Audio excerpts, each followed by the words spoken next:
So internal IDs are codes, internal codes to NetSuite that are used at a very low database level. Generally, from a database perspective, they are what's known as the keys to the table. So things that individually identify records. Generally, database keys are not very user friendly, which is historically why we've tried to hide them. But you can gain access to record IDs or these record keys through Solution 7. If we look at, I'll use the pivot table to show you where they're stored. So let's have a look at, in fact, no, I'm not going to use a pivot table. I'm going to use a list. So let's pull in a list of departments, for example. So when I pull in a list of departments, choose the subsidiary. Sorry, I say choose a subsidiary. That's in our latest version. We don't have that in this version that I'm looking at. I go into choose columns. From there, you can see here, we've got the department ID. So that's what is also known as the internal ID.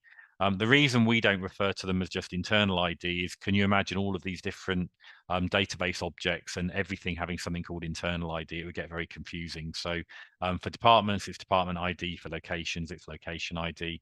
And you can simply pull them through by pulling the ID into the table.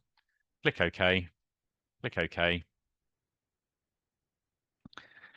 And so for each of the different department codes, these are the internal IDs associated with them. Now you can also get to the IDs through functions. So in addition to be able to pull, in addition to pulling those through using the table functionality, we also have what we call our lookup functions. These are less well known, but they're super handy in terms of being able to look up some of the information associated with a record. So you can see here, we've got accounts, classes, departments, items, locations, and so on. Let's pull the NS department function.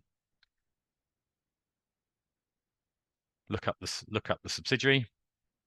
And now the way these particular functions work is they work on a filtering basis. So we can choose which field we want to filter the record on. So I'm going to use the name to look up the ID. So when we pulled this table through, we pulled ID followed by full name. So let's go back the other way. So we're going to use the full name.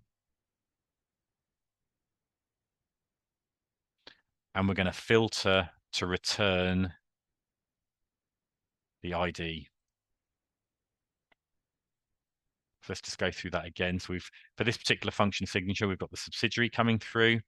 We've chosen to filter on the full name of the department. The value for this row is going to be cell D4, which is our admin code. And then finally, we've said we want to return the ID. So fingers crossed, we should get a 1. And then when I drag that formula down, we get all of the IDs repeated back out. So really, you've got two options. You can go in through the list functionality, or you can effectively reverse look up the IDs using the lookup functions.